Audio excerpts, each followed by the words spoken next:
Bom dia, gente. Tudo bom com vocês? Espero que sim. Comigo também.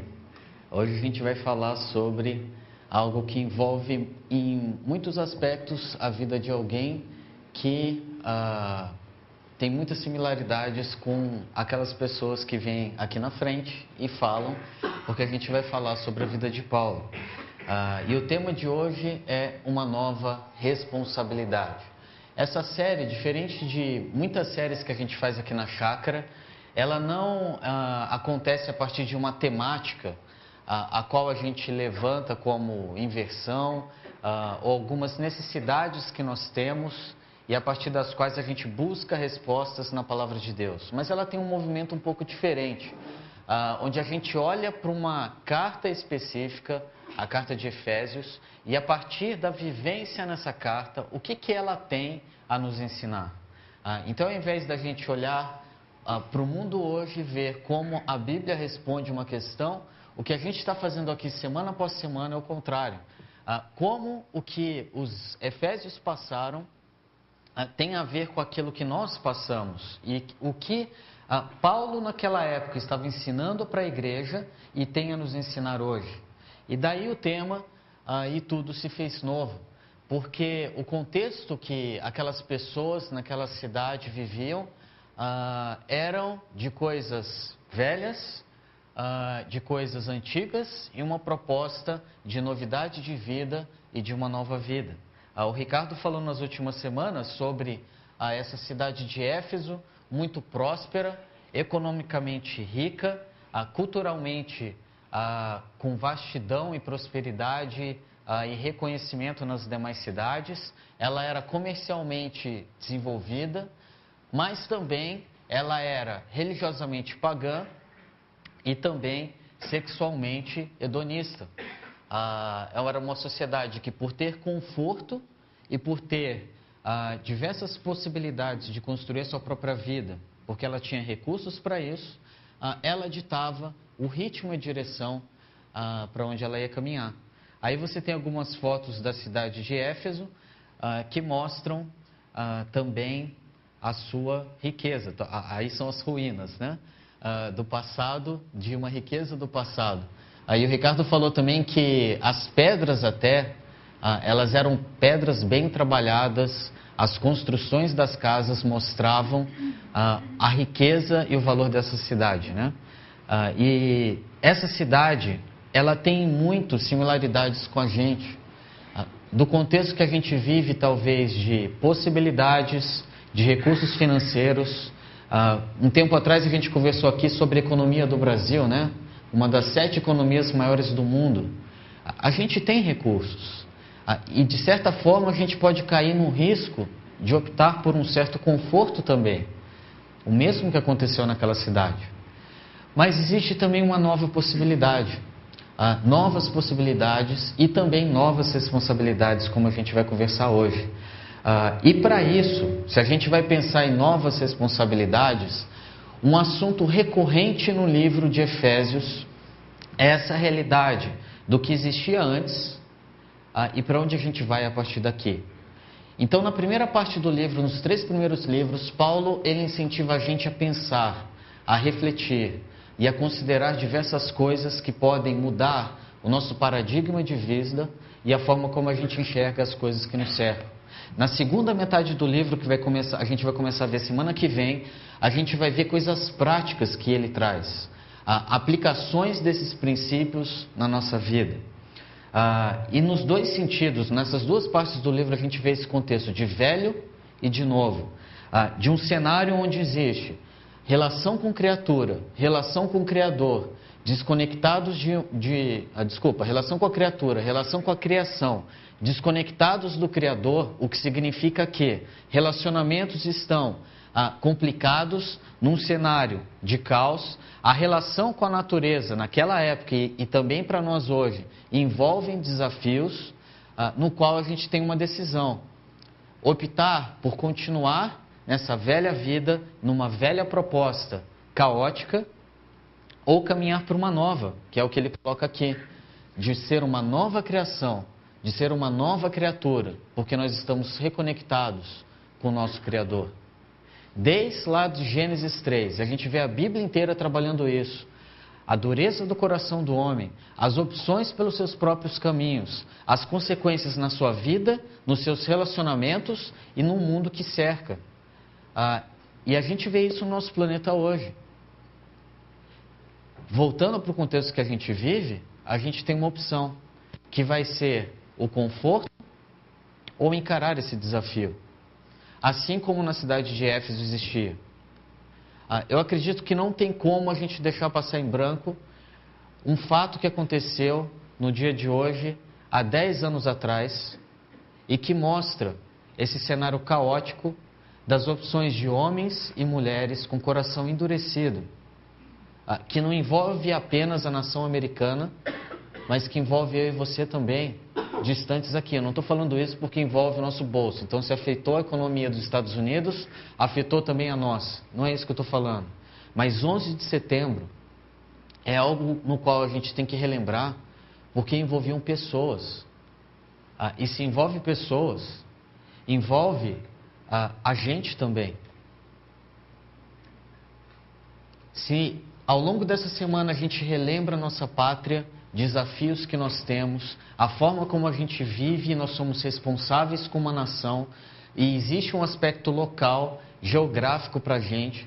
Por outro lado, existe um aspecto global, universal, que envolve as outras nações e que envolve todo o cosmos, e que envolve a nossa responsabilidade também.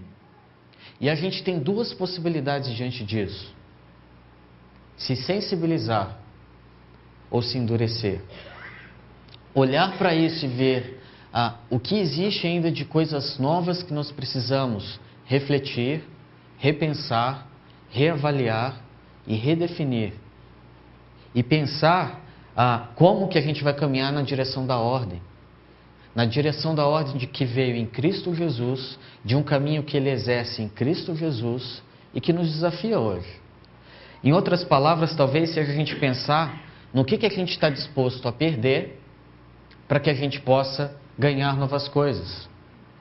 Porque na minha e na sua vida, a gente está todos os dias perdendo determinadas coisas. Mas por outro lado, a gente está ganhando algumas também. O que a gente faz com as nossas 24 horas, o que a gente faz com o nosso dinheiro, o que a gente faz nas nossas relações, isso mostra o que a gente está perdendo e o que a gente está ganhando. Tem momentos na vida em que a gente, para dar atenção no trabalho, a gente perde tempo na família. Em outros momentos, a gente ganha tempo na família e a gente perde tempo no trabalho. E nos relacionamentos mais diversos, nas buscas mais diversas que a gente tem na vida, envolve perder para ganhar. Eu comentei um tempo atrás que a última viagem que eu fiz com a Clarissa, sem filhos, foi uma viagem para Natal de carro. Foi uma viagem muito joia, que eu repetiria de novo. Mas se você perguntasse para mim assim, Daniel, se você tivesse que optar entre fazer uma viagem para Natal de carro e ter a Isabela na sua família, a sua filhinha, qual que você optaria? Se fosse para escolher entre uma e outra, eu não abriria a mão da minha filha. E se você tem filho pequeno, você sabe um pouco como é difícil fazer viagem, ainda mais para Natal, né? Já é difícil fazer viagem de meia hora para Atibaia, onde o sogro mora aqui, imagina para Natal. A gente tem que perder determinadas coisas, mas a gente ganha outras. Quando a gente casa, a gente está perdendo coisas para ganhar outras. Quando a gente tem filhos, a gente perde determinadas coisas para ganhar outras, melhores.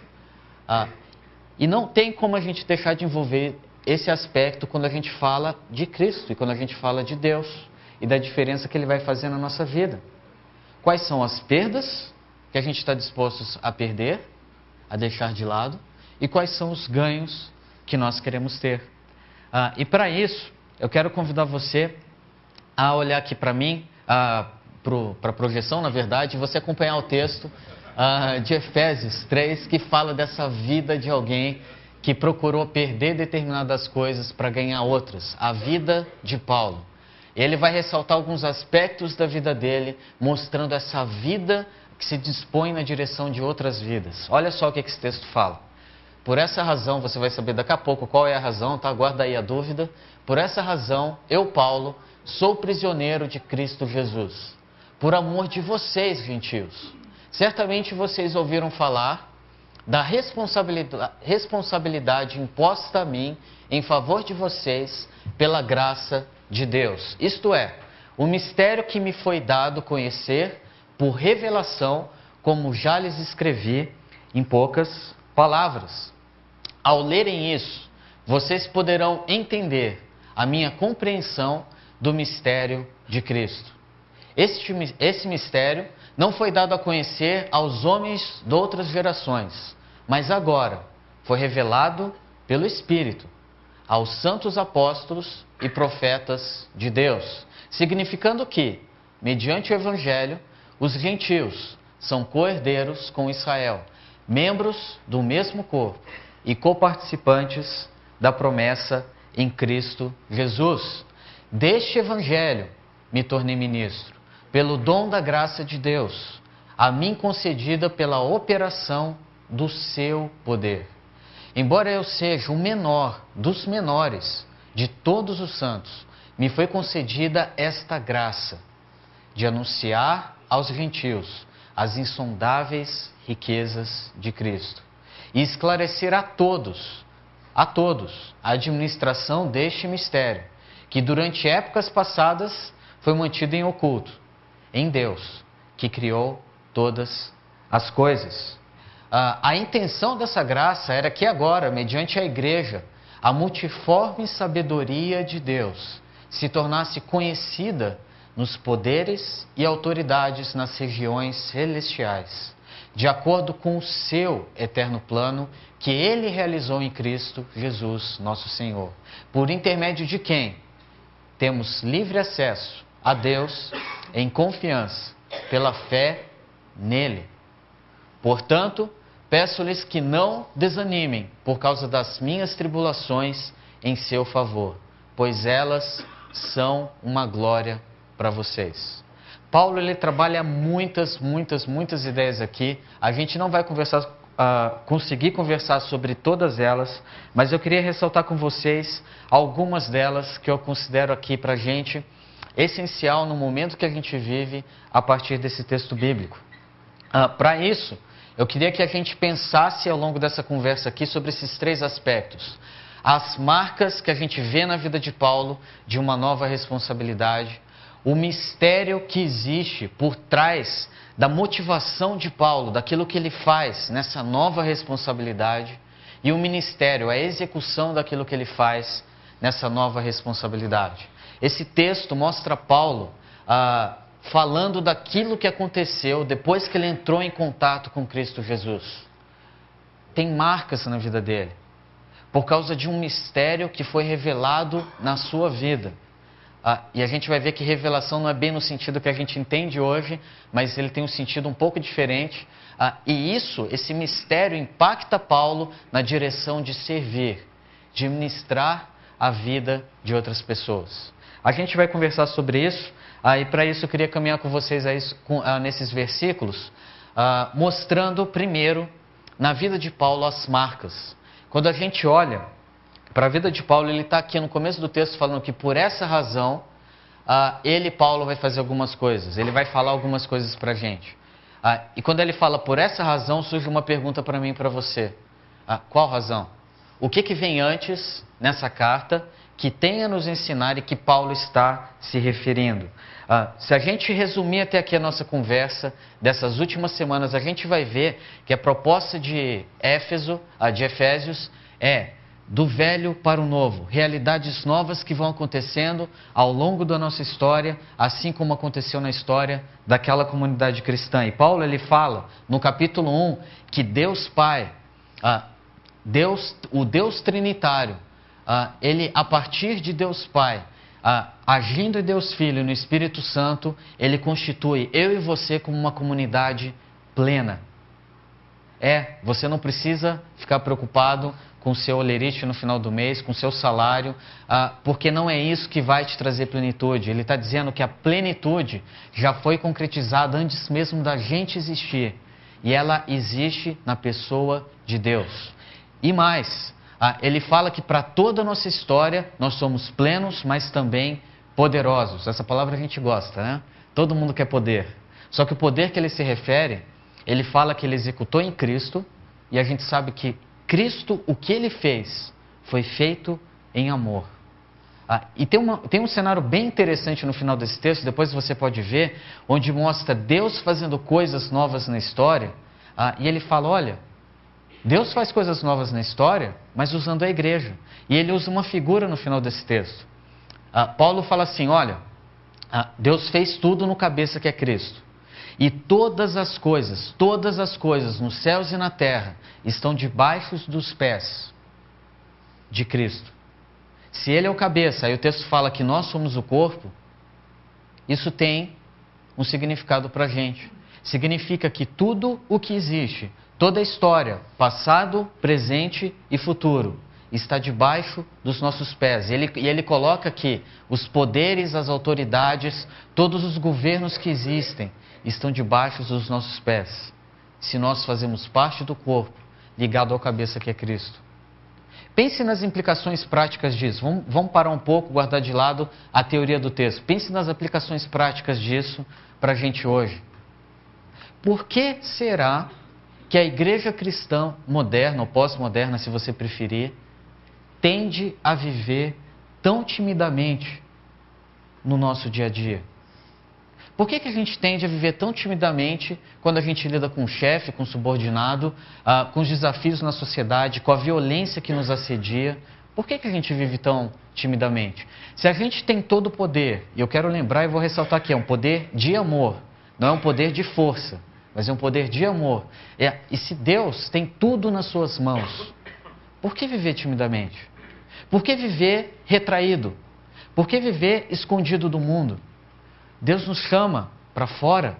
Aliás, a palavra igreja, e que vai aparecer aqui no texto também, que vem da palavra eclesia, literalmente ela significa chamados para fora.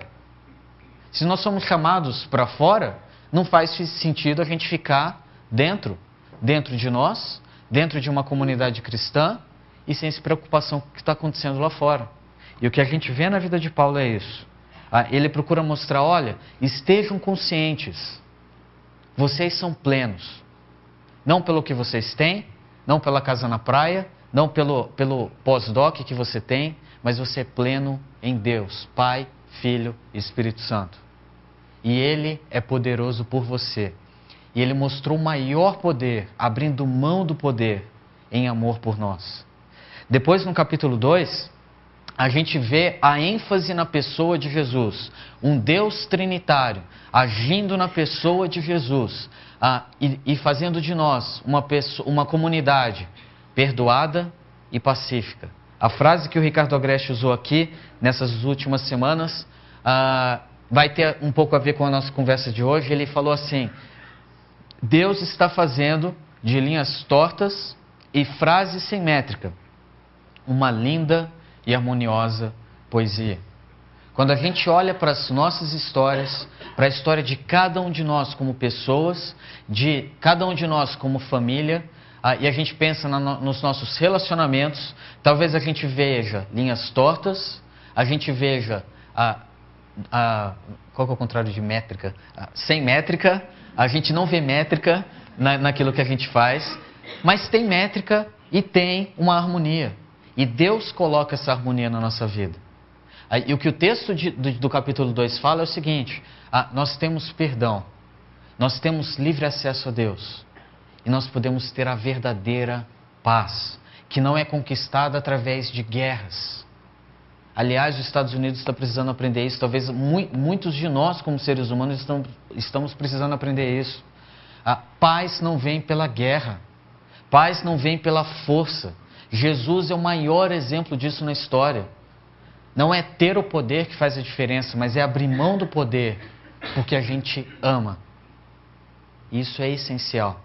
E o texto aqui mostra esse caminho, de linhas tortas que encontram harmonia, quando a gente se coloca debaixo da graça de Deus. Deus está fazendo isso, e ele continua no capítulo 3. Logo quando ele fala, por essa razão, ele está se referindo a esse contexto de uma comunidade plena, poderosa, perdoada e pacífica. Deus está fazendo algo por nós. E por essa razão, eu, Paulo, eu não, ele, né? Paulo, sou prisioneiro de Cristo Jesus, por amor de vocês, gentios. Queria ressaltar aqui 3 coisas. Primeiro, prisioneiro. No Brasil, talvez a gente não tenha muito o sentido do que significa ser prisioneiro na pele. A gente não sente o que é ser prisioneiro, ainda mais de Cristo Jesus, por uma causa. Eu não sou prisioneiro, nunca fui, talvez um dia seja, e espero que seja pelas razões corretas. Mas prisioneiro significa você estar privado, envolve um contexto de provação. Paulo ele estava privado de contato humano. Paulo ele não ia nos aniversários das pessoas em Éfeso, ele não participava das festas, ele não estava lá quando tinha um funeral, ele não sabia da última notícia do mês, quem nasceu, quem morreu. Paulo não sabia, levava tempo para saber, através de algumas cartas isoladas. Paulo também não podia fazer videoconferência via Skype com as pessoas, porque, não sei se você sabe, não tinha internet. Não tinha como, ele estava isolado. Isso traz implicações físicas, financeiras, emocionais. Imagine você solitário, sozinho, não tendo convivência com pessoas, talvez em alguns pontos apenas da sua vida. Isso traz implicações físicas, financeiras, emocionais. Os seus sentimentos têm que interagir com isso. Traz implicações as mais diversas que envolvem a sua vida. Ser prisioneiro não é algo fácil. Mas Paulo, ele não olha para o contexto de provação. Ele olha para outro aspecto. Ele não é prisioneiro de Roma. Ele não é prisioneiro de um imperador. Ele é prisioneiro em Cristo Jesus. De Cristo Jesus. Ele vive uma realidade na terra, mas ele contempla a realidade dos céus. Ele olha para aquilo que ele passa, mas ele não se esquece do motivo pelo qual ele passa. Envolve provação, mas envolve provisão.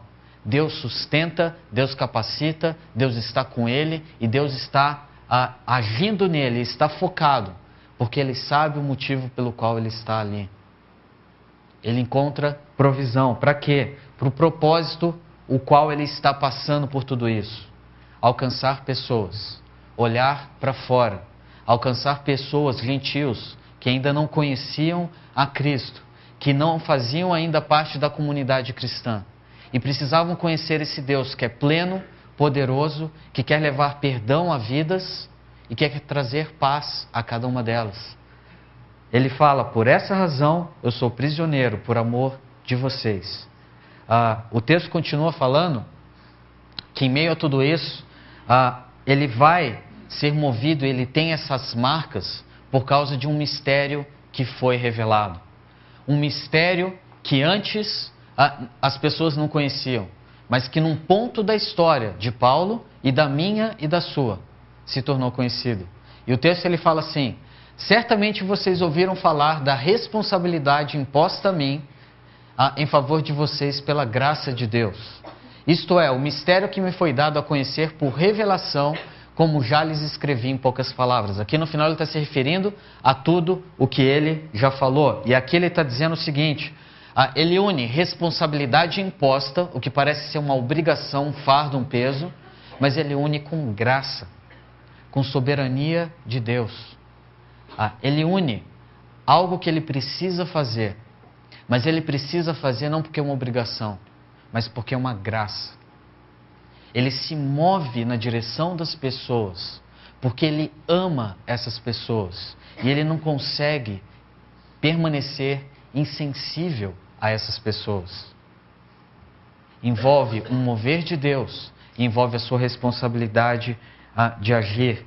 E isso aconteceu na vida de Paulo por uma revelação. E eu sei que isso é difícil para a gente hoje, mas vamos ver se a gente consegue esclarecer um pouco aqui para você. Quando Paulo fala que foi por uma revelação, ele está se referindo a algo que aconteceu, e a gente pode ver lá em Atos 9. Quando a gente olha que Paulo estava a caminho de Damasco para perseguir e para matar cristãos. Mas naquela estrada, ele que não via esse Deus que tinha o controle da sua história e que estava se movendo na história da humanidade, entra em contato com a história de Paulo e transforma todos os planos dele. Um ato pontual e que começa a atuar em toda a sua vida a partir dali, de uma maneira profunda que Paulo enxerga, faz toda a diferença para ele. A gente não vai conversar sobre Atos 9, mas quando ele fala de revelação, ele questiona algo que, talvez para mim e para você, no cenário atual, a revelação significa outra coisa, né? Às vezes a gente pensa assim, Deus vai me revelar se eu sentir, se eu tiver experiência, se a minha mente entender.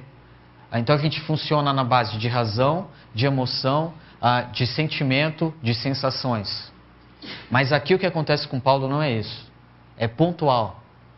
Deus entra na sua história. Isso já aconteceu no passado. A gente não vai ver Jesus se manifestando hoje, ele não vai ser revelado hoje. Ele já foi revelado. O que vai acontecer é que um dia ele vai retornar. E agora, a forma que Deus escolhe para se mover na direção das pessoas é eu e você. Dallas Willard, ele coloca isso de uma forma interessante.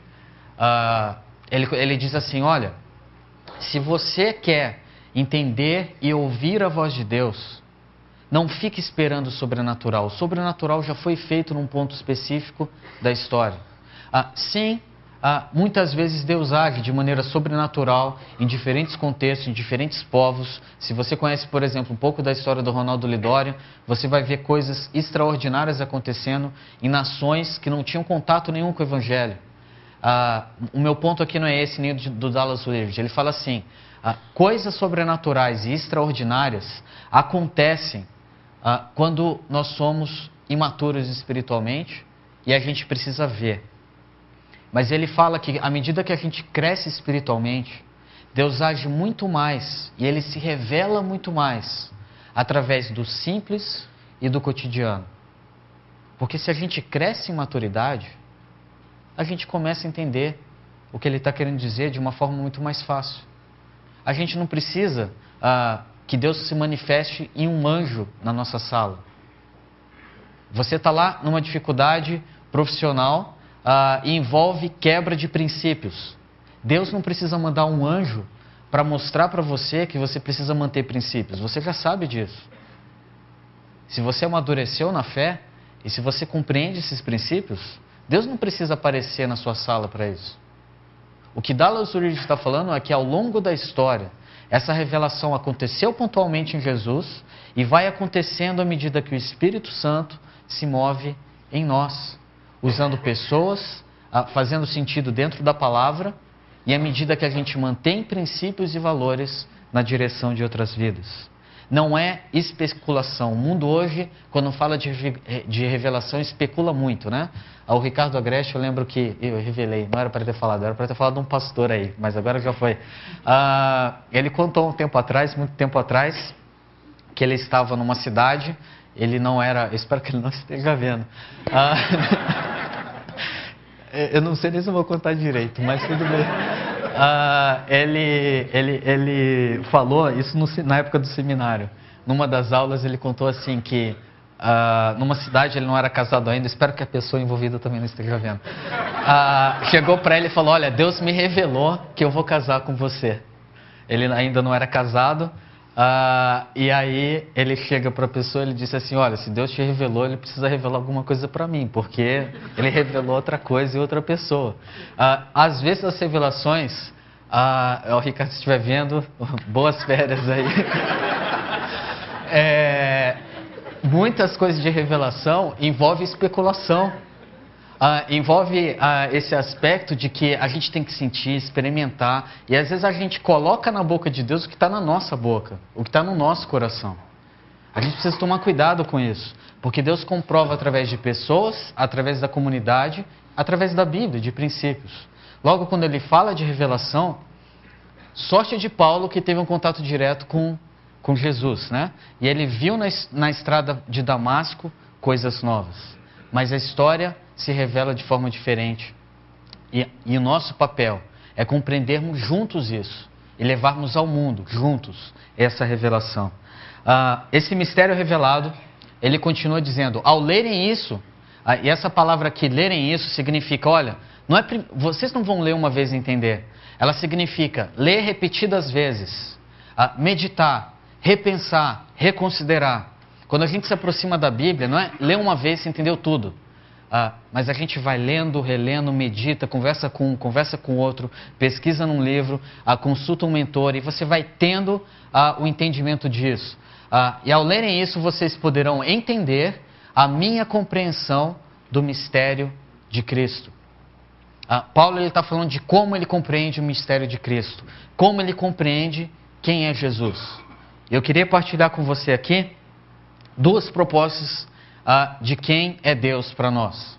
Olhando para quem é Jesus ou olhando para o nosso próprio Jesus, nós mesmos. Nós somos os nossos salvadores. Qual das duas que a gente olha? Primeiro delas é esse mistério de Cristo que Paulo vê quando ele olha para a história de Jesus. E Colossenses 1, 15 a 20 diz assim: Ele, Jesus, é a imagem do Deus invisível, o primogênito de toda a criação. Nele foram criadas todas as coisas, nos céus e na terra, as visíveis e as invisíveis, sejam tronos ou soberanias, poderes ou autoridades. Todas as coisas foram criadas por Ele e para Ele. Ele é antes de todas as coisas e nele tudo subsiste. Ele é a cabeça do corpo, que é a igreja. Ele é o princípio e o primogênito dentre os mortos, para quem tudo tem a supremacia. Pois foi do agrado de Deus que nele habitasse toda a plenitude. E por meio dele reconciliasse consigo todas as coisas, tanto as que estão na terra, quanto as que estão nos céus, estabelecendo a paz pelo seu sangue derramado na cruz. Esse é um belo resumo de Efésios 1 e 2. Quem é Jesus para Paulo? Mas quando a gente olha para a nossa sociedade, eu queria te desafiar a ver, a você optar aí. Não precisa levantar a mão nem nada, só você pensar em qual das duas expressam a forma que a igreja vive e a forma que a sociedade vive. A forma que a gente está construindo a nossa vida também. Porque talvez se a gente fosse escrever aí um livro das heresias, 1, 15 a 20, talvez hoje, no século 21, sociedade pós-moderna, hedonista, individualista, talvez o livro diria assim: eu sou um Deus invisível. Um Deus visível, desculpa. Eu sou um Deus visível, parte da evolução, para quem existe todas as coisas nos céus e na terra. As visíveis e as invisíveis, sejam bens materiais ou regalias, poderes, prazeres e futilidades. Todas as coisas são criadas por mim e para mim. Estou na frente de todas as coisas, e é para mim que tudo existe. Eu sou o cabeça da minha vida, o que é uma beleza. Sou o principal dentre todos, mesmo que para isso alguns sejam mortos. Para que em tudo eu tenha a supremacia. Pois foi do meu agrado que eu tivesse tudo em plenitude, por meio de mim mesmo eu conseguisse todas as coisas, tanto as que estão na terra quanto as que estão no céu, estabelecendo meus projetos e vivendo em paz, mesmo que seja pelo sangue derramado de outros. A dureza do nosso coração leva a gente a nos mantermos em velhas realidades e a mantermos em propostas que envolvem o nosso próprio umbigo, que envolve as nossas próprias motivações e o nosso próprio poder. Mas o mistério de Cristo que Paulo está dizendo, ele está dizendo, olha, quando eu me movo a cada dia, as marcas que eu tenho na minha vida, quando eu entendo esse mistério de Cristo na minha vida, o que eu entendo é que Ele é Deus, Ele me ama, Ele tem um propósito para a minha existência. E o texto vai continuar falando desse mistério, dizendo assim: esse mistério não foi dado a conhecer aos homens de outras gerações, mas foi revelado pelo Espírito aos santos apóstolos e profetas de Deus, no momento pontual da história, significando que mediante o Evangelho, o que Cristo fez na cruz, essa realidade de poder através do amor, levou a uma nova realidade, onde gentios são co-herdeiros com Israel, membros do mesmo corpo e coparticipantes da promessa em Cristo Jesus. Tem muitas ideias aqui, a gente não vai trabalhar todas, eu só queria ressaltar uma. No versículo 6, quando fala de co-herdeiros, co-participantes, membros do mesmo corpo, as três palavras no grego, elas têm uma sonoridade muito similar. E Paulo, ele faz propositadamente isso para mostrar algo, que a dissintonia que existe entre as pessoas agora está sendo sintonizada no amor de Cristo Jesus. Paulo, ele usa recursos literários os mais diversos na carta de Éfeso, na carta de Efésios e nas demais, para mostrar o seguinte, como Deus se move na nossa direção. E aqui, como Ele une pessoas. E como os ruídos em relacionamentos são rompidos à medida que Ele escreve novas linhas de harmonia e poéticas na minha e na sua vida. E o que Ele fez aqui foi isso. Aí o texto vai continuar dizendo que a partir desse mistério, Ele recebe um ministério. E o ministério que Ele recebeu é deste Evangelho. Deste Evangelho me tornei ministro, pelo dom da graça de Deus, a mim concedida pela operação do seu poder. Paulo serve, mas ele serve por dois motivos. Ele é usado por dois motivos aqui nesse texto. Primeiro, ele é usado, e ser usado é um presente dado por Deus. Ele não é usado pelos cursos que ele fez, ele não é usado pela educação que ele teve, mas ele é usado porque Deus concede esse presente para ele, concede esse privilégio para ele. E mais, ser usado é fruto do poder operado ou o que está sendo operado por Deus em nós. É o poder operado de Deus em nós. Quem age é nós. Quem age é Deus. O poder é de Deus. Se a gente tenta fazer na força, a gente não consegue. E o que Deus está dizendo é o seguinte: se você quer fazer, sou eu que faço através de você. Você quer mudar a realidade familiar, sou eu que faço através de você. Quando você olha para o Evangelho, se submete a ele, o Evangelho vai entrar na sua casa. Você quer novas coisas no seu trabalho, sou eu que faço através de você. Mas a partir do Evangelho, que vai entrar no seu trabalho. E o desafio que está aqui no texto é talvez a gente parar de correr, trabalhar, gastar as nossas energias muitas vezes sem foco e da nossa forma, e estabelecer um foco. Talvez esse vídeo ele ajude vocês e a mim também a compreender um pouco mais dessa realidade, sobre que o problema não é tanto se a gente trabalha muito ou não, porque Paulo trabalhou muito, mas a forma como a gente trabalha e uma tendência que a gente pode cair hoje. Veja só o que esse vídeo mostra. What's going on? Hey, Faith, how are you, man? Yeah, I haven't seen you in a while. What is all this? It's my email. I've been trying to keep up with it, and I can't. It's out of control here. You've got mail. There's another one. See, like this one. It says here, if I don't get this out to 15 of my closest friends in the next 15 seconds, I miss out on God's special blessings. I can't afford that. Wait, you're sending out these chain letters so you don't miss out on God's special blessings? Yes. Well, yeah. I mean, why wouldn't I? You've got mail. Well, these are just emails. I mean, they don't, I mean... But like this one's got a fish on it. That's got to be real, right? I mean, why would they put it... That was from a pet store. But that fish was there for a reason. I mean, come on, that stuff's not an accident. That one was from you. Well, it's because I got 6 different email accounts, at least, because I got to keep up with it all. My email, my C-mail, my Gmail, my AOL, my BOL, my COL. I mean, what am I going to do? I don't know. I don't think you should be, that afraid of this. You seem to be caught up in fear of just, not sending these out. You've got mail. You've got mail. There's no way you're going to keep up with all these. I mean, I was just reading in Proverbs. Here, check this out, Lee. You've got mail. You've got mail. Here we go. Check this. Fear of man will prove to be a snare, but whoever trusts in the Lord is kept safe. This is not going to hurt you in any way. God doesn't care about these emails. But it says, like this one. You've got mail. You've got mail. You've got mail. It says if I don't send this one back, I don't love Jesus. I love Jesus. Well, you know you love Jesus, and Jesus knows that you love him too. But I got to go. Good luck with all those... You've got mail. You've got mail. You've got mail. You've got mail. You've got mail. You've got mail. You've got mail. You've got mail. Você já sentiu assim com seus e-mails? Aí você talvez esteja pensando, né? Se ele passou por isso é porque ele não tinha um iPhone, que daí ele levaria para todo lugar e colocaria os e-mails em dia. Mas a questão no texto aqui,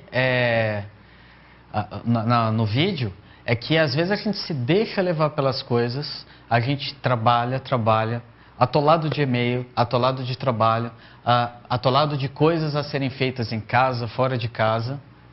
E em meio a tantas demandas, a gente tenta dar conta, a gente nunca vence as demandas. Nas pequenas coisas e nas grandes coisas. E o que o texto está falando aqui é o seguinte, Paulo ele faz tudo o que ele faz, e ele luta, ele trabalha arduamente, sim, como ele trabalha, mas ele faz isso com foco. E ele faz a partir do Evangelho e a partir do poder de Deus e da graça de Deus que se move na vida dele. Qual foi a última vez que a gente parou para ouvir o que Deus quer fazer a partir do Evangelho, nos relacionamentos de casa, nos relacionamentos profissionais, nos projetos da nossa vida? Porque talvez a gente está se esforçando tanto, mas a gente ainda não submeteu os nossos planos ao Deus dos nossos planos, o que deveria ser o Deus dos nossos planos. E o que o texto está procurando mostrar aqui é o seguinte, se você quer foco, Paulo dizendo, né, eu consegui foco, pelo presente de Deus que me foi dado, eu tive um propósito de vida, e tudo o que eu faço é pelo poder de Deus que opera em mim. E o texto ele continua dizendo que esse ministério ele executa de uma forma específica. Embora eu seja o menor dos menores de todos os santos, me foi concedida esta graça de anunciar aos gentios as insondáveis riquezas de Cristo. O texto caminha aqui de Paulo, um pequeno homem, para Deus com um grande plano. Para um ser passageiro, temporário, limitado. Para um Deus infinito, ilimitado e eterno. Mas você olha assim para Paulo e diz, mas Paulo, por que você diz isso? O menor de todos os santos? O currículo de Paulo é excelente. Tá bom, ele matou uns cristãos, mas depois que Cristo entrou na vida dele, mudou tudo. Cristo entrou na minha vida, mas não mudou tanto assim. Paulo é bom demais. E aí a gente começa a cair o risco de achar que é Paulo quem faz e é Paulo quem é. E Paulo, quando ele olha para a vida dele, não olha para ele fazendo. Ele olha para Deus fazendo, para Cristo se movendo na vida dele. E quando ele diz o menor dos menores, é porque a cada dia que passa, ele tem uma consciência maior de quem ele é. Não foi combinado. A cada dia que passa, ele tem uma consciência maior de quem ele é. A cada dia que passa, ele conhece as suas limitações. A cada dia que passa, ele sabe que ele precisa de Deus. A pessoa que mais chora pelos seus pecados não é a mais pecadora. A pessoa que mais chora pelos seus pecados é quem mais tem consciência deles. A pessoa que se coloca no nível mais baixo como Paulo não é a pessoa que necessariamente vai ser menor no reino dos céus. Na verdade, a gente nem deve nem pensar nisso, mas é a pessoa que tem maior consciência de quem ele é, porque quando ele caminha com Deus, a luz de Deus revela a cada dia a sujeira, a podridão, o egoísmo, a arrogância que existe nele. Por outro lado, revela a pureza e a plenitude que existe em Deus. Logo, a cada dia que passa, Paulo se curva mais diante desse Deus. E ele quer depender mais desse Deus. Diante de riquezas. Riquezas que são insondáveis. Eu estou tentando explicar aqui para vocês, mas sabe de uma coisa? Isso só vai até um limite. Porque elas são insondáveis. A gente pode, ao invés de ter um culto por semana, ter 30 cultos por semana. Não vai adiantar. A gente não vai conhecer todas as riquezas de Deus. Elas são insondáveis. A gente pode conhecer um pouco mais e experimentar um pouco mais. Mas elas são insondáveis. E mais, ela não envolve o seu bolso. Ela envolve riquezas de Cristo. Envolve a eternidade. Deus não tem compromisso com o nosso sucesso terreno. Deus tem compromisso com a sua glória eterna. E o que o texto está apontando aqui é isso. E ele vai continuar falando assim: além de anunciar isso, esclarecer a todos a administração deste mistério, que durante épocas passadas foi mantido em oculto em Deus, que criou todas as coisas. Antes oculto, mas agora se revelou, e se revelou pessoalmente na pessoa de Cristo, e aqui deve esclarecer, o que significa a palavra aqui de iluminar, de trazer luz. Pessoas que estavam cegas, mas começam a enxergar por que muitas vezes a família chegou no ponto que chegou, os planos foram frustrados na vida até aqui, mas à medida que elas compreendem o Evangelho entra, elas são iluminadas, elas começam a enxergar um novo cenário. Tem uma pessoa que eu conheci um tempo atrás, infelizmente só virtualmente, espero que um dia pessoalmente, chamada Walter Júnior. Eu não sei se alguém aqui conhece. Ele é um músico da Igreja Presbiteriana de Brasília e que ficou cego aos 22 anos, se eu não me engano. Ele diz que no momento da vida dele em que ele ficou cego, foi o momento em que ele começou a enxergar quem Cristo era. Foi o momento em que ele viu o quanto ele precisava de Cristo, o quanto ele precisava de salvação, em que Deus trabalhou na sua família e na sua casa. Ele teve que ficar cego para que ele pudesse ver. O que Deus está falando nesse texto aqui, que o que Paulo fazia e o que cabe a mim e a você fazer, é iluminar as pessoas, levar essa luz. Como a gente cantou, brilha em mim, que eu reflita a sua luz. E é isso que o texto fala.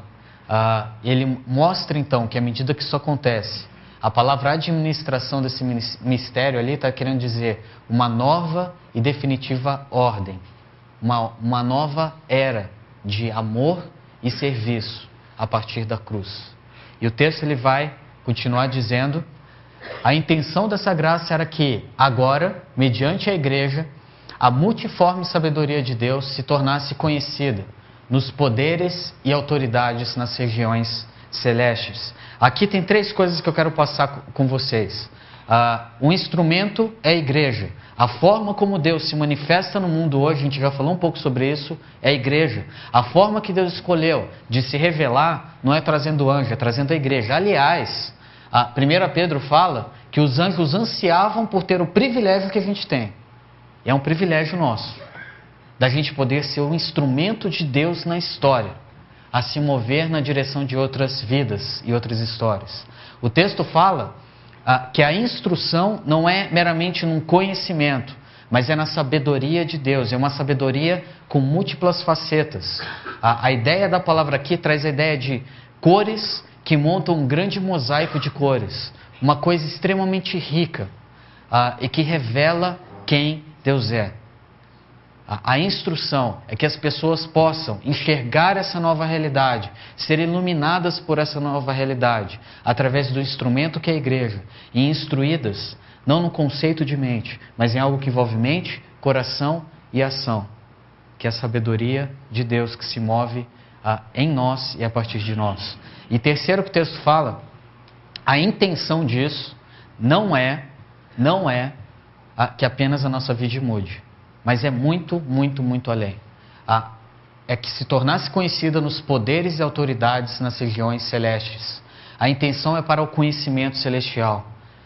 Não sei se você já parou para pensar nisso, mas nas regiões celestiais, anjos e demônios, sei lá como isso funciona, tem várias teorias, não vou entrar nelas aqui, mas eles não tinham conhecimento do plano de Deus. E eles estão tendo conhecimento do mover de Deus na história à medida que nós temos também. E à medida que nós somos transformados por esse Evangelho, coisas novas se tornam conhecidas no âmbito celestial, nessa outra dimensão. Para pensar num aspecto prático dessa luta que envolve a nossa vida. Porque o capítulo 1 fala sobre poderes e autoridades que estão debaixo dos nossos pés. Aqui ele fala que esses poderes e autoridades, eles vão conhecer o plano de Deus. Efésios 6, quando a gente fechar a série, vai falar sobre uma luta espiritual contra poderes e autoridades. Poderes e autoridades é onde acontecem as coisas que realmente Deus quer, deixa eu reformular. Através de nós, com a intenção de alcançar poderes e autoridades que Deus deseja manifestar a sua glória. O que significa no dia a dia para nós o seguinte, que a sua luta num casamento que não funciona não é com seu cônjuge, são contra poderes e autoridades. A sua luta num trabalho difícil não é contra o seu chefe, contra um político corrupto, contra uma administração mal feita, mas são contra poderes e autoridades e o mal que existe e que alcança o coração de pessoas que ainda estão cegas. A nossa luta não é contra carne ou sangue, a nossa luta não é contra pessoas, a nossa luta é contra uma realidade celestial, caótica, que se rebelou contra Deus. E Efésios procura dar esse contexto para a gente. Às vezes a gente está em relacionamentos, brigando contra pessoas, e a gente esquece que Deus deseja agregar pessoas. Que a gente tem que amar a pessoa, mesmo que existam coisas complicadas no coração dessas pessoas. Porque à medida que a gente amar, e a gente incluir, a gente abraçar, essas pessoas vão começar a compreender o Evangelho. E vai ter uma transformação de dentro para fora, de um coração que se transforma. A luta não é contra pessoas. A luta são contra poderes e autoridades. E o texto procura mostrar isso. E o instrumento de Deus é a igreja. Sabe o que isso significa? Que a forma do mundo mudar não é você colocando todo mundo num seminário. A forma do mundo mudar não é todo mundo tendo acesso apenas a um livro, seja esse a Bíblia ou outros, mas é a igreja agindo, a igreja vivendo.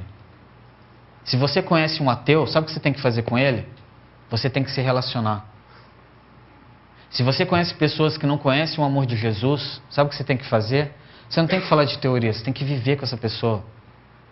Você tem que interagir com ela. Porque se o Evangelho está em você, essa pessoa não vai ser mais a mesma. Com o tempo, vai impactar essa vida. Eu falei ontem lá no Alphaville que ao longo dessa semana a minha agenda foi mudada assim quase que todo dia.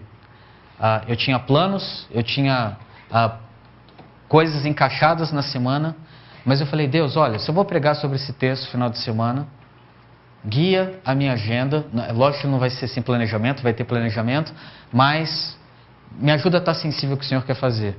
Numa dessas, na segunda eu estava assinando um contrato com uma pessoa que não tem uma caminhada cristã, e em meio à conversa, em várias conversas você toca num ponto, toca em outro, fala aqui de uma coisa, fala de outra relacionada com a igreja, ou com o amor de Deus, e a pessoa começou ali naquele momento que era para ser 15 minutos de contrato, a gente ficou 2 horas conversando sobre o caos que envolvia aspectos diferentes da vida dessa pessoa, familiar, que alcançava o profissional. O nosso desafio a cada dia é a gente estar sensível àquilo que Deus quer fazer e a gente se mover a partir do Evangelho na direção das pessoas. O que o texto fala é que Ele que deseja usar pessoas, Ele não quer usar conceitos, Ele quer usar pessoas. E o texto ele vai terminar dizendo, e aqui para mim é o versículo, o clímax do texto, o principal de todos. Tudo isso de acordo com o seu plano, com o seu eterno plano, que existia desde antes de haver criação. Eterno plano que realizou em Cristo Jesus, nosso Senhor. Essa palavra realizou, adivinha qual é? É aquela que o Ricardo trouxe nas 2 últimas semanas, é uma palavra derivada da palavra poema, onde o que significa é o seguinte, juntando os textos das 2 semanas anteriores com esse, o que Deus está dizendo aqui em Cristo Jesus, Ele quer fazer coisas novas na nossa vida, de modo a que Deus está escrevendo uma linda e harmoniosa poesia em nossas vidas, em nossos relacionamentos, mas aqui também no nosso mundo. O eterno plano de Deus não se move apenas na direção de algumas vidas ou da nossa vida. Deus não quer apenas reconstruir a nossa vida, Deus não quer apenas reconstruir os nossos relacionamentos, mas Deus quer reconstruir o nosso tempo, a nossa geração, o nosso mundo. E isso tudo está dentro do eterno plano de Deus. O texto aqui, ele junta poesias feitas em cada vida, que formam grandes poesias à medida que nós nos relacionamos, mas que formam poesias ainda maiores à medida que nós nos voltamos para fora, na direção do mundo, para que esse mundo compreenda esse Deus que se move na história. A poesia não deve ficar restrita a nós, mas deve nos levar a uma responsabilidade. E o texto ele vai concluir mostrando que ao longo dos 3 capítulos, tudo acontece em Cristo Jesus. E tudo que tem de importante na nossa vida acontece em Cristo Jesus. No capítulo 1, tudo converge em Cristo. Na continuidade e no fechamento dele, Deus exerce seu poder em Cristo. Nós somos recriados em Cristo. Nós somos aproximados uns dos outros em Cristo. Nós somos, aqui nesse versículo, nós vemos o eterno plano de Deus feito em Cristo. E por último, o final do texto e a oração final vai falar da glória de Deus na igreja e em Cristo Jesus. Tudo é a respeito de Cristo Jesus. Pergunta: a nossa vida está sendo construída a respeito de Cristo Jesus? Porque o que o texto está procurando mostrar aqui, e eu não vou estragar a surpresa para os outros textos, porque isso está em todo o bloco de Efésios. Cristo Jesus, Cristo Jesus. Nele que acontece tudo. Mas o ponto aqui é o seguinte: os planos dessa próxima semana, 11 de setembro em diante, estão sendo feitos em Cristo Jesus?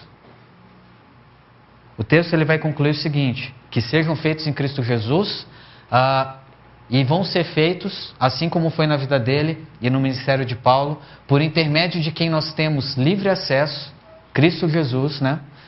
Nós temos livre acesso através dele a Deus em confiança, pela fé nele, em quem ele é. Nós cantamos aqui que ele é fiel. Enquanto nós somos infiéis, ele é fiel.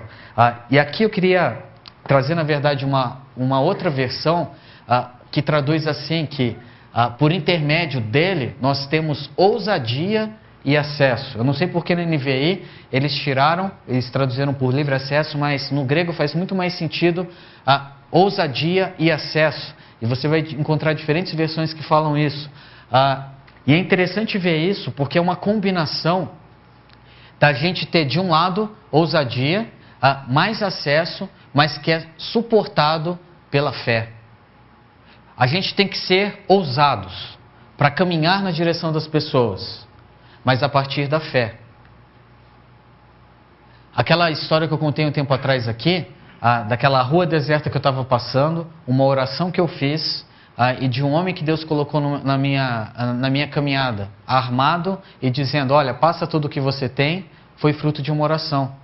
Eu tive a ousadia de dizer: Deus, me conceda mais fé e caminha comigo, porque eu estou com medo e eu não aguentaria se alguém me abordasse aqui. O que Deus faz? 2 quadras depois, ele manda uma pessoa. Ousadia sustentada pela fé. E eu começo a conversar com aquele moço, dizendo: olha, Deus pode mudar a sua vida. Deus pode fazer coisas novas. O que eu fiz foi por ousadia, mas por outro lado, foi por acesso a Deus em Cristo Jesus. E quem faz é Deus. O que o texto está querendo dizer aqui é o seguinte: a gente tem que fazer com todas as nossas forças, mas a gente tem que depender de Deus com todas as nossas forças. A gente tem que lutar a cada dia por esse evangelho, mas a gente tem que depender a cada dia a partir desse evangelho. Uma coisa não é desassociada da outra. E se você se pega fazendo, e você acha que você está sendo aquele que faz, chegou a hora de você olhar e dizer: Deus, me ajuda a lembrar que eu dependo de Ti.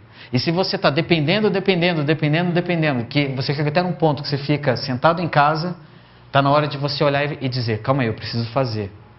É uma dualidade que se complementa, de fazer e depender, de ousadia e de acesso. O que o texto está procurando mostrar aqui é que Paulo tem as marcas que ele tem, por causa de um mistério que foi revelado e não é mais mistério. E isso confia a ele um novo ministério. E ele termina dizendo assim: portanto, diante de tudo isso, peço-lhes que não desanimem por causa das minhas tribulações em seu favor, pois elas são uma glória, mas não para Paulo, são uma glória para vocês. Todo o esforço de cada pessoa da chácara não é para ser para a pessoa, é para ser para a igreja e para Cristo Jesus, para que o Evangelho se propague. O seu esforço semanal em promover a glória de Deus, entender o ministério que Deus tem confiado a você, não é para a sua glória, mas é para a glória da igreja em Cristo Jesus. Ele conclui o texto falando isso. Se você quer ter uma visão geral de como a gente compreende isso, é o seguinte: Deus quer fazer coisas novas nas nossas vidas. Como? Em Paulo ele fez e teve um custo. A missão tem um custo. Esse custo, no entanto, foi por causa de um chamado, de um mistério que foi revelado na vida dele. Um mistério que envolvia Cristo Jesus. Ele foi chamado, mas por outro lado também ele foi capacitado para um ministério, para servir pelas suas forças, não, por Cristo Jesus. Em absolutamente todos os momentos, tem algo que se repete ao longo desse texto, e que a gente vê na vida de Paulo, e que sustenta tudo isso: a graça.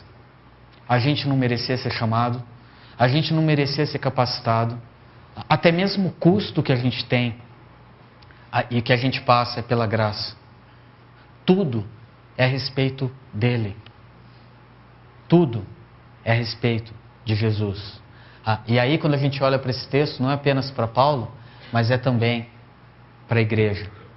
O nosso desafio hoje, também, como líderes e pessoas alcançadas por Cristo, é que nós caminhemos a partir dessa perspectiva. E assim, a gente possa enxergar esse Deus, que ao longo da carta dos Efésios, se move em Deus Pai, em Deus Filho, Jesus e no Espírito Santo. E em cada um dos capítulos mostram coisas novas acontecendo na história, através de uma comunidade plena e poderosa. Há coisas novas acontecendo em Jesus, e que influenciam uma comunidade perdoada e pacífica. Mas coisas novas acontecendo também a partir do Espírito Santo, onde nós somos uma comunidade pastoreada, mas também proclamadora. Uma comunidade cuidada pela graça, mas também com o desafio de sair pela graça, de proclamar esse Evangelho. E isso envolve pessoas, eu e você, na direção do mundo. Para concluir então, se em Cristo Jesus tudo se fez, se faz e se fará novo, o que se faz novo em Efésios 3, de 1 a 13? Em Cristo Jesus, a gente tem que ver as novas renúncias, porque a gente falou no começo aqui sobre perdas e ganhos. Em Cristo Jesus, quais são as renúncias necessárias? Nossas vidas, em Cristo Jesus, elas são reavaliadas. Em Cristo Jesus, além de renúncias, nós temos novas realidades. Como que a gente vai interagir com elas? Em Cristo Jesus, nossas vidas são redefinidas. Nossa agenda deve ser redefinida. E também em Cristo Jesus, assim como foi para Paulo, nós temos novas responsabilidades. Em Cristo Jesus, nossas vidas são redirecionadas. Redirecionadas relacionalmente, redirecionadas em projetos, redirecionadas profissionalmente, seja no que for. Em Cristo Jesus, Ele quer fazer coisas novas nas nossas vidas. Mas não para que a gente tenha e fique no nosso conforto, mas para que a gente saia do nosso conforto na direção de vidas que ainda não conhecem desse amor. Que tal a gente ter um tempo de oração e a gente pensar em como essa mensagem alcança a nossa vida? Eu queria convidar você se você preferir, se quiser, não precisa fechar os seus olhos, mas se você preferir, para ajudar a concentrar, eu queria ler e queria convidar você a fazer essa oração que está no final dessa exposição de Paulo, onde até aqui ele falou os motivos, as marcas e tudo aquilo que ele faz. E ele diz que por tudo isso, por essa razão, ajoelho-me diante do Pai, do qual recebe o nome toda a família nos céus e na terra. Oro para que com as suas gloriosas riquezas, Jesus, Deus Pai, Filho e Espírito Santo, os fortaleça no íntimo do seu ser, com poder, por meio do Espírito, para que Cristo habite no coração de vocês, mediante a fé. E oro para que, estando arraigados e alicerçados em amor, vocês possam, juntamente com todos os santos, compreender a largura, o comprimento, a altura e a profundidade, e conhecer o amor de Cristo, que excede todo conhecimento, para que vocês sejam cheios de toda a plenitude de Deus. E há aquele que é capaz de fazer infinitamente mais do que tudo que pedimos ou pensamos, de acordo com o seu poder que atua em nós. A Ele seja glória na Igreja e em Cristo Jesus, por todas as gerações, para todo sempre. Amém. A nossa oração, Deus, é que o Senhor nos ajude a acreditar que o Senhor faz infinitamente mais. Infinitamente mais em nossos lares. Infinitamente mais em relacionamentos conjugais. Infinitamente mais em relacionamentos paternos e maternos, com pais e filhos. Que o Senhor pode fazer infinitamente mais na nossa profissão. Que o Senhor pode fazer infinitamente mais na cidade de Campinas. Que o Senhor pode fazer infinitamente mais no Brasil e no mundo. Não pelo nosso poder, mas pelo seu poder que atua em nós. E que toda e absoluta glória seja dada ao Senhor. Que seja assim hoje e para todo sempre, Deus. Essa é a nossa oração. Em nome de Jesus. Amém.